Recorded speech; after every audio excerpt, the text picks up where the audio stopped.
انسانی ہمدردیوں کا، انسانی رشتوں کی پوترتا کے لیے کام کرے، نہ کہ وہ انہیں بھٹکائے۔ جیسے آج کل یہ ہوتا ہے کہ جمعہ کا دن آتا ہے تو اس میں جو خطیب کی ذمہ داری ہے کہ تم جو بات کہہ رہے ہو وہ بات ہونی چاہیے جس سے سماج کے اندر جوڑ پیدا ہو، جس سے دنیا کے اندر امن و آشتی آئے۔ اگر منافرت پیدا ہوتی ہے آپ کے کلام سے اور آپ کے بولنے سے، تو وہ اللہ کو پسند نہیں ہے۔ آپ اللہ کے بندوں کے لیے وہی بھلائی کا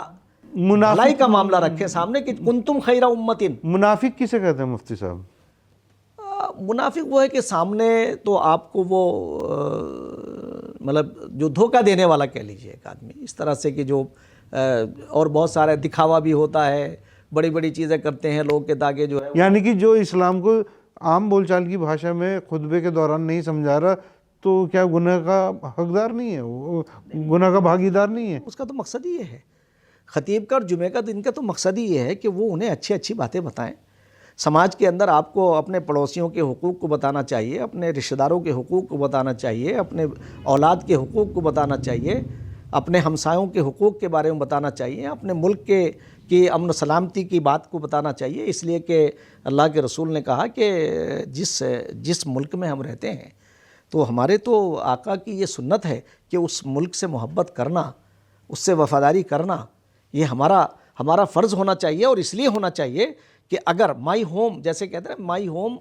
بھارت، ہم کہیں مائی ہوم انڈیا، تو مائی ہوم بھارت، میرا پورا بھارت میرا گھر ہے۔ اگر یہ کمزور ہوتا ہے، میرا گھر اگر ایک جگہ سے پانی ٹپکتا ہے تو میں بے چین ہو جاتا ہوں۔ تو اس لیے یہ چیز بھی آنی چاہیے، اور اس کے لیے رسول پاک صلی اللہ علیہ وسلم کی وہ سنت کے بارے میں ضرور بتانا چاہیے کہ جب آپ نے مکے سے مدینے کی طرف ہجرت کی ہے تو آپ کی آنکھوں میں آنسو ہیں، اور آپ مکے کو ایڈریس کر کے کہتے ہیں کہ خدا کی قسم میں تجھے ہرگز نہ چھوڑتا اگر یہ مشرکین مکہ مجھے مجبور نہ کرتے۔ اب یہاں کیا ہے، مشرک بہت سارے خداؤں کی عبادت کرنے کے لیے کہتے ہیں، خدا تو ایک ہے، شرو شکتیمان جگ کا پالن ہار ایک ہے، اور اسی ایک نے ہم سب کو ایک ہی ماں باپ سے پیدا کیا۔ مفتی صاحب آخر میں جو سب سے مہتوپورن سوال ہے، زکوٰۃ کی کیا اہمیت ہے، کن لوگوں کو دینی چاہیے، کن لوگوں کو لینی چاہیے، اور کن لوگوں پر زکوٰۃ دینا غلط ہے؟ قرآن نے اس بارے میں بالکل وضاحت فرمائی ہے، ذوی القربیٰ والیتامیٰ والمساکین وابن السبیل، یعنی یہ 6-7 لوگ ہیں جنہیں آپ دے سکتے ہیں۔ پہلے جو آپ کے قریبی عزیز و اقربا ہیں جو اس میں آتے ہیں، آپ ان کی مدد کریں۔ یتیموں کی، دوسرے نمبر پہ یتیم آتے ہیں جن کے جو بے سہارا ہیں، اور اس کے بعد یہ آتا ہے جو مسافر ہیں، مسافر کو بھی آپ زکوٰۃ دے سکتے ہیں، اس لیے کہ وہ امیر ہو سکتا ہے گھر پہ، مگر جب وہ سفر میں ہے تو وہ کئی ساری ایسی چیزیں آئی ہیں کہ ضرورت مند، اس سے محسوس ہوتا ہے کہ جو ضرورت مند ہے اور آپ انہیں جانتے ہیں، آپ ان کی مدد کر سکتے ہیں۔ اسی لیے جو ہے بہت ساری چیزیں ہیں، علم، جیسے آج کل یہ سمجھیے کہ کیا اپنے ماں باپ کو، بھائی بہنوں کو، بھابھی کو، دوستوں کو، کیا کوئی اپنے ماں باپ کو زکوٰۃ دے سکتا ہے یا ماں باپ سے زکوٰۃ لے سکتا ہے کیا؟ نہیں، دیکھیے ماں باپ اس میں نہیں آتے، وہ تو آپ کے ماں باپ کے اس میں آ گئے، مگر آپ کے ذوی القربیٰ والیتامیٰ، یعنی جو آپ کے عزیز و اقارب جو آپ کے وہ ہیں، ماں باپ تو آپ کی ذمہ داری ہے۔ ماں باپ کا خیال رکھنا، قرآن پاک تو یہ کہتا ہے کہ ماں باپ کے بارے میں تو آپ جب وہ اس عمر کو پہنچ جائیں کہ جہاں لوگ یہ کہتے ہیں کہ ارے یہ تو سٹیا گیا، یہ بہت وہ کرتے ہیں، تو اس وقت ان کے سامنے آپ بلند آواز میں بھی نہ بولیں، اف بھی نہ کریں۔ ایک دور ایسا آتا ہے نا، تو اس میں اسے اللہ پاک نے تاکید فرمائی کہ اپنے ماں باپ کے بارے میں، اور اگر کوئی انسان اپنے ماں باپ کے لیے بھی اگر وفادار نہیں ہے تو وہ تو اللہ کا وفادار بھی نہیں ہے۔ تو زکوٰۃ کا حساب کیسے لگایا جاتا ہے؟ کون زکوٰۃ کون دے سکتا ہے، کون لے سکتا ہے؟ زکوٰۃ جس کے اوپر جو اس کی ڈیفینیشن ہے، جتنا 52.5 تولے چاندی یا 7.5 تولے سونا، جو اتنا تو آپ کا وہ ہے، اس کے بعد جو اتنا ہونے کے بعد جو آپ کا وہ ہوتا ہے اس پہ 2.5% غریبوں کا حق ہے، ضرورت مندوں کا حق ہے۔ تو کیا زکوٰۃ اور ایسے ہی فطرہ بھی ہے، پونے دو سیر کا وہ آیا ہے، وہ بھی یہ ہے کہ وہ عید سے پہلے آپ جو غریب ہوں گے، کتنا اس کا خیال رکھا کہ تاکہ سماج کے اندر جو غریب لوگ ہیں انہیں بھی وہ بھی اس خوشی میں شریک رہیں اور انہیں یہ احساس نہ ہو کہ ہمارے پاس کچھ نہیں۔ کیا زکوٰۃ کا جو کانسیپٹ ہے صرف مسلمان کو زکوٰۃ دی جا سکتی ہے یا غیر مسلم کو بھی دی جا سکتی ہے؟ نہیں، دیکھیے اس میں جو ہے میں سمجھتا ہوں کہ جو ضرورت مند، اس میں ضرورت مند کی بات آئی ہے، جو آپ کے اس طرح کے لوگ ہیں، آپ ضرورت مند کی ضرورتوں کو اور بھی مدوں سے پورا کر سکتے ہیں۔ کوئی زکوٰۃ ہی ایسا نہیں، بلکہ زکوٰۃ تو اس کے ساتھ ساتھ جو ہے آپ مدد کرنے کا جو اللہ نے آپ کو دیا ہے، جیسے بہت سارے ہمارے ایسے لوگ ہیں کہ جنہیں اللہ نے دیا تھا، وہ پچھلے زمانے میں بھی جن کی روایتیں آتی ہیں آج بھی ہیں کہ وہ اپنی آمدنی کا جو حصہ ہے وہ اب جیسے اپنے ملک کے لیے جو لوگ ٹیکس دیتے ہیں وہ بھی ضروری ہے، اس لیے کہ ہمارے دیش کے اندر جس کنٹری میں آپ رہتے ہیں وہاں اس میں روڈ بنتے ہیں، اس میں سڑکیں بنتی ہیں، اس میں کالج اور اسکول چلتے ہیں، تو اس لیے اسے بھی نیمت طور سے لوگوں کو اپنے جو ذمہ داری آپ پہ عائد ہوتی ہیں اسے پورا کرنا چاہیے۔ کل ملا کے یہ ہے کہ انسانیت کی خدمت میں زکوٰۃ کو خرچ کیا جا سکتا ہے، ہندو مسلمان نہیں، انسان جب اللہ کے رسول نے کلکم بنی آدم و آدم من تراب، اور ایسا کون آدمی ہے اس دنیا میں جو ایشور سے، خدا سے، اللہ سے نام الگ ہو سکتے ہیں؟ وہ تو ایک ہی ہے، اور اللہ کے رسول نے تو کہا کلکم بنی آدم و آدم من تراب، ہم سب آدم کی اولاد ہیں اور آدم مٹی سے پیدا کیے گئے ہیں، اور سارا یہ کنسیپٹ سامنے آ جاتا ہے کہ جو لوگ آج کے دور میں جو لوگ یہ سمجھتے ہیں کہ یہ میرا جیسا ہونا چاہیے، تو ایسا نہیں ہے۔ اللہ پاک نے اس دنیا کو بہت خوبصورت بنایا ہے، ہر انسان کو اسے انجوائے کرنا چاہیے، اور مذہبوں کا اور دھرموں کا اور خاص طور سے اسلام نے تو یہ چیز بتائی ہے کہ بھئی اگر آپ قرآن پاک کو پڑھیں گے تو آخر میں آپ کو یہ بتانا چاہتا ہوں کہ قرآن میں ایک آیت ہے، کنتم خیر امۃ اخرجت للناس، مفتی صاحب تم بہترین امت ہو، بھیجے گئے ہو لوگوں کی بھلائی کے لیے۔ مفتی صاحب آخر میں جاننا چاہوں گا، زکوٰۃ کسے نہیں دے سکتے، کس سے نہیں لے سکتے؟ نہیں، اس میں جو آپ کے جیسے جو آپ کے رشتے ہیں نا، جو قریبی، کھول کے بتائیے، آپ کھول کے بتائیے۔ دادا دادی، نانا نانی، ان سے یہ تو آپ کے اس میں آ گئے فرائض میں۔ ایسے آپ بہن کو بھی دے سکتے ہیں، بھائی کو بھی دے سکتے ہیں، آپ اور عزیز و اقارب کو بھی دے سکتے ہیں، ہے نا۔ بیٹا باپ کو نہیں دے گا، بیٹا باپ بیٹے کو نہیں دے گا، کیونکہ وہ اس کے سگے اس میں سے آ گئے ہیں، تاکہ وہ اس کی مورلی ذمہ داری ہے۔ تو مورلی جو ذمہ داری جس کی ہو، ان سے ہٹ کر کے آپ بہن ہیں، بہنوئی ہیں، بھتیجے ہیں، بھتیجی ہیں، ان سب کو آپ دے سکتے ہیں، بھائی کو دے سکتے ہیں۔ بتا کے دینا ضروری ہے یا صرف نیت؟ کوئی بتانا ضروری نہیں ہے، بس آپ کو انہیں جو ہے آپ بتانا تو اپنے آپ کو ضروری ہے کہ میں یہ ادا کر رہا ہوں، اس لیے کہ یہاں بھی ایک پہلو ہے کہ اس کی دل شکنی نہ ہو۔ آپ کو یہ باور کرانا ضروری نہیں ہے کہ میں تمہیں یہ دے رہا ہوں، آپ نے تو اپنا فرض ادا کرنا ہے۔ شکریہ مفتی صاحب، آپ نے ایک مسلم اسکالر کے طور پہ ہمارے درشکوں کو اسلام سے اور رمضان سے روبرو کرانے کی ایک مضبوط پہل کی ہے، اور ہم تو اللہ سے یہی دعا کریں گے کہ آپ جیسے علماء جو دیش کے لیے بھی سوچتے ہیں،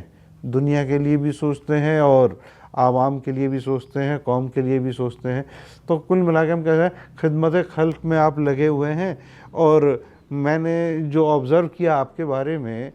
کہ آپ دین کی بھی خدمت کر رہے ہیں اور دیش کی بھی۔ مدرسہ بورڈ اتراکھنڈ کے چیئرمین کے ناطے آپ ایک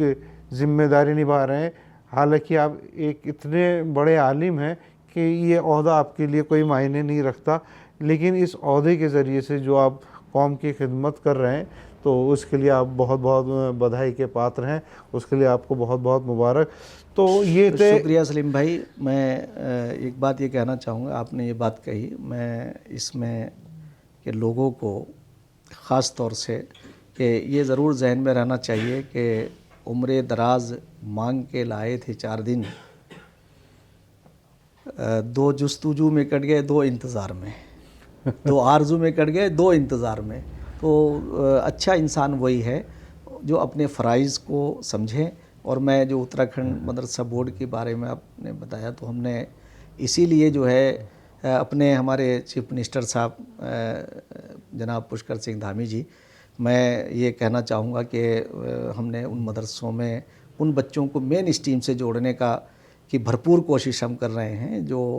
مین اسٹریم سے کٹ گئے تھے۔ ہم انہیں NCERT پڑھائیں گے، اور NCERT پڑھانے کے بعد وہ ڈاکٹر اور انجینئر بنیں گے، IAS اور IPS بنیں گے۔ تو آنے والے دنوں میں ہماری مسجدوں میں جو امام ہوں گے وہ انجینئر اور ڈاکٹر اور IAS اور IPS بھی ہم ایسا خواب رکھتے ہیں۔ اور آپ کے ذریعے سے میں بہت آپ کا شکریہ کہ ایک اچھا میسیج، اور پھر کچھ آنے والے دنوں میں جو اور رمضان کی جو سے ریلیٹڈ جو چیزیں ہیں، جیسے اس میں شب قدر کا وہ ہے، لیلۃ القدر ہے، یہ بہت ساری چیزیں ہم بتائیں گے جو سرل اس میں ہم کتنے اس مہینے میں اللہ کو ہم یاد کر سکتے ہیں اور اپنا آپ کو اچھا انسان بنا سکتے ہیں۔ مفتی صاحب آپ نے اتنا وقت دیا، بہت بہت شکریہ۔ تو یہ تھے مفتی شمعون احمد قاسمی۔ کہنے کے لیے دنیا انہیں ایک سماج سیوک کے طور پہ پہچانتی ہے، مدرسہ بورڈ کی چیئرمین کے طور پہ پہچانتی ہے، ٹیم انا کے فاؤنڈر ممبر کے طور پہ پہچانتی ہے، ایک سماج سدھارک کے طور پر دنیا انہیں پہچانتی ہے۔ لیکن سچائی تو یہ ہے کہ مفتی شمعون احمد قاسمی اللہ تعالیٰ کی طرف سے بھیجی گئی وہ روح ہے کہ جسے خدمت خلق کے لیے بھیجا گیا ہے، اور اسی خدمت خلق کو انجام دے رہے ہیں۔ سرکار کا بھی حصہ ہیں، پبلک کا بھی حصہ ہیں، اور رمضان کو جتنے اچھے طریقے سے سمجھایا کہ کس طریقے سے رمضان کی فضیلت ہے، رمضان کو منانا چاہیے، روزے رکھنے چاہیے، کیسے عبادت کرنی چاہیے، یہ واقعے میں مفتی صاحب جیسی روحیں صدیوں میں پیدا ہوتی ہیں، اور مفتی صاحب اپنی ذمہ داری کو اللہ تعالیٰ نے جو انہیں ذمہ داری دی ہے اسے بخوبی انجام دے رہے ہیں۔ اور ہم تمام درشکوں سے یہ امید کریں گے جو مفتی صاحب نے آپ کو جانکاری دی ہے، تو مفتی صاحب نے سیدھے طور پہ بتایا کہ اسلام مشکل مذہب نہیں ہے، اسلام سمجھنے کا اور انسانیت کا مذہب ہے جسے ماننا ہے۔ روزہ نیت کا بھی ہے، سوچ کا بھی ہے، ویوہار کا بھی ہے، تو روزے کو روزے کے طریقے سے رکھنا چاہیے۔ تراویح کی اہمیت سننے میں، جو تراویح کی اہمیت ہے، سفر کے اندر آپ کے اندر کیا سہولیتیں اسلام نے دی ہیں، وہ تمام چیزیں پتہ ہونی چاہیے۔ تو اسلام یا رمضان کوئی مشکل نہیں ہے، نیت صاف ہونی چاہیے۔ اگر آپ کی نیت صاف ہے تو آپ عبادت بھی کریں گے، آپ نماز بھی پڑھیں گے، انسانیت کی خدمت بھی کریں گے۔ ہندو، مسلم، سکھ، عیسائی یہ مذہب کچھ نہیں، انسانیت کا مذہب سب سے بڑا ہے جسے اسلام سندیش دیتا ہے۔ فی الحال محمد سلیم سیفی کو دیجیے اجازت، نمسکار۔